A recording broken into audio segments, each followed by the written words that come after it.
Antes de concluir, senhor presidente, um outro tema que exponho agora desta tribuna, com olhos voltados para a ANAC e o Poder Executivo da União. A grave situação que envolve a construção de aeronaves leves do tipo experimental em nosso país. Sob a complacência das autoridades da ANAC, assistimos acidentes mortais de forma rotineira. Nós estamos falando de mortes. Com base num denso trabalho elaborado pelo médico Augusto Fonseca da Costa, piloto privado com 43 anos de experiência na aviação e milhares de horas de voo, o pai do piloto morto no acidente aéreo ocorrido em 4 de janeiro de 2015, no espaço aéreo da cidade paranaense de Toledo, demonstra-se que é imperioso elucidar a gravíssima situação da fabricação de aeronaves experimentais no Brasil. Como destaca o doutor Augusto da Costa, é inadmissível, dentro do ordenamento jurídico do Brasil, que uma indústria fabrique produtos alegando terem sido construídos por amadores. Fiscalize sua própria produção, treine, examine e aprove pilotos, os declare aptos a receber a licença necessária ao ente público responsável e, por fim, por determinação deste mesmo ente, a agência reguladora, a ANAC, e depois transfira todo o risco do negócio, isento inclusive de sofrer investigações sobre as causas dos acidentes, para o consumidor final, sob o argumento de voo por conta e risco do operador da aeronave. Pasmem, senhores senadores, mas isso é o que acontece na indústria aeronáutica do Brasil. Por exiguidade de tempo, deixo de reproduzir o farto acervo técnico da argumentação que embasou a denúncia apresentada ao Ministério Público Federal pelo Dr. Augusto Fonseca da Costa e pela Associação Brasileira das Vítimas da Aviação Geral e Experimental contra a ANAC, pela total anomia na fiscalização e regulação das aeronaves leves esportivas de construção amadora e experimentais. Registro algumas passagens do itinerário que envolveu o trágico acidente que vitimou o jovem piloto Vitor Augusto da Costa, de 19 anos, falecido na queda de uma aeronave experimental na cidade de Toledo, em 2015. A aeronave era do modelo Super Petrel LS, fabricada pela então Edra Aeronáutica de Peúna, São Paulo. Ressalto que as investigações foram iniciadas logo após a queda da aeronave, sob o comando e presença de oficiais do CENIPA, Centro Nacional de Investigação e Prevenção de Acidentes Aéreos, e do DCTA, Departamento de Ciência e Tecnologia Aeroespacial. Peço atenção, senhor presidente, para o resultado das investigações. Foi constatado que a causa da queda da aeronave foi uma falha mecânica do motor da aeronave. A gravidade do laudo técnico é estarrecedor.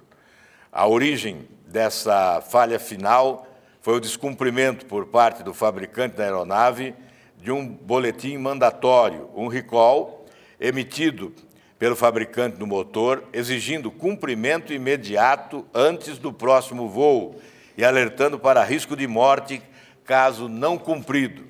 A análise aprofundada dos fatos por quase 1 ano e meio demonstrou que a causa primária dessas distorções são as omissões e leniências da agência reguladora ANAC, Agência Nacional da Aviação Civil, na aviação esportiva do Brasil, denominando inadequadamente essas aeronaves, ora como experimentais, ora como de construção amadora, ora como leves esportivas, não exigindo o cumprimento de requisitos de segurança previstos em normas da própria ANAC e sob absoluta falta de fiscalização.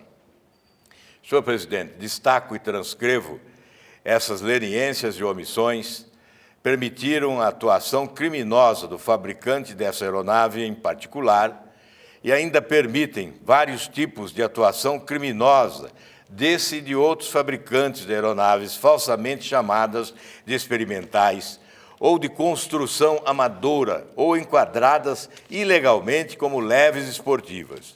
Nesse contexto, o fabricante, primeiro, descumpriu culposamente, de modo negligente, esse boletim mandatório nas várias oportunidades que teve desde a fabricação e nas 3 revisões que fez em mais de 2 anos. E pior, declarou dolosamente no manual da aeronave ter cumprido esse boletim já na fabricação da aeronave, o que se comprovou inteiramente falso após as investigações, falsidade essa que eliminou qualquer chance de alguém, posteriormente, substituir a peça defeituosa afetada, salvando a vida do promissor jovem piloto Vítor Augusto da Costa.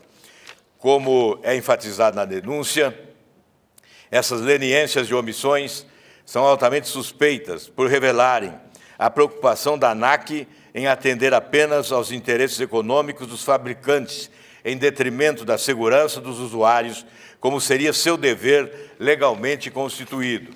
A precariedade que envolve a construção e manutenção das aeronaves experimentais no Brasil não constitui segredo para ninguém.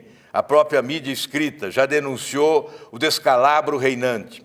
Uma matéria do jornal Estado de São Paulo, assinada por José Maria Tomazella, já denunciava em 2011 que aeronaves experimentais construídas de forma amadora são construídas com kits comprados na internet e não passam por vistoria. À época, a estimativa era de que o Brasil possui 5.000 aviões amadores. Por oportuno, senhor presidente, ressalto ainda que o conjunto desses fatos estarrecedores foram denunciados no Senado Federal à Comissão de Especialistas da Reforma do Código Brasileiro da Aeronáutica. É preciso proibir em todo o território nacional a comercialização ou distribuição de aviões experimentais, bem como de qualquer aeronave que não tenha seu processo de fabricação e seu projeto certificados pela ANAC, entre outras medidas saneadoras. Caso isso não ocorra, com a maior brevidade possível, muitos outros jovens pilotos, como Vítor Augusto da Costa, terão suas vidas ceifadas, em razão do atual cenário desprovido de regulamentação das aeronaves experimentais. Este apelo, senhor presidente, é dirigido à ANAC, e nós esperamos as providências. A omissão é criminosa, e nós não podemos aguardar que novos brasileiros sucumbam diante da irresponsabilidade dos governantes desse país. Isto é muito grave, senhor presidente. Muito obrigado.